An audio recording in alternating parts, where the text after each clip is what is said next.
I find it reprehensible that a doctor would be welching on their debts. You get a call from a debt collector, but it isn't your debt. So what can you do? When has the person trying to collect the debt gone too far? Tonight, the ABC 15 investigators, Joe Ducey, examines your rights when it comes to aggressive debt collectors and why some may be getting away with it.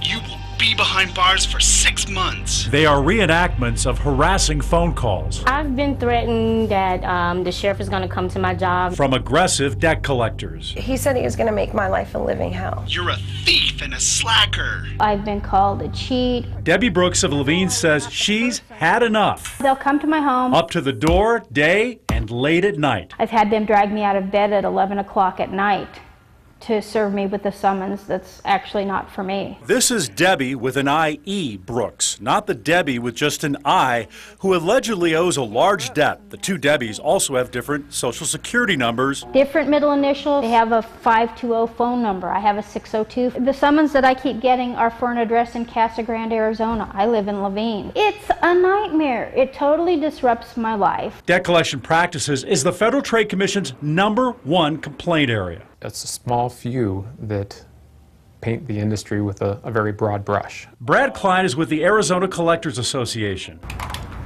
He says too many times consumers don't call back or hang up when he says most collectors want to work out payment plans. And if it's not your debt, we can investigate the dispute, bring it back to our client, and see if there's some validity to it. His members try to work by a code of ethics, but he knows there are bad apples. And the FTC statistics show the bad apples seem to be getting away with it. The ABC 15 investigators found since 1998, records show 21 actions were taken against debt collection practices, fewer than 2 a year, despite a reported 140,000 complaints to the agency last year alone. So protect yourself. Let's say you get a call for a debt you don't owe. Well, by law, here's what debt collectors cannot say. I'm a lawyer. Can't say it if they're not. You could go to prison. Won't happen. I'm going to kick your... No obscenities or harassment allowed. I'm calling you before 8 a.m. and after 9 p.m. Not allowed by the rules. I'll call you repeatedly. Won't happen if you tell them to stop.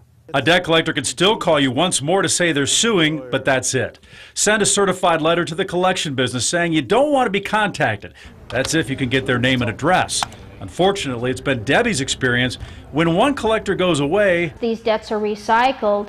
In 2 months, you start off with a new group of people trying to collect the same debt. So if you have a legitimate debt, businesses can sue you to try to get that money, but you can also sue debt collectors if they break the rules, up to $1,000. This is a great site if you've got questions about debt collection. You can ask them anonymously. Go to abc15.com/investigators for a link to this and more on your rights when it comes to debt collection. I'm investigator Joe Ducey, ABC 15 News.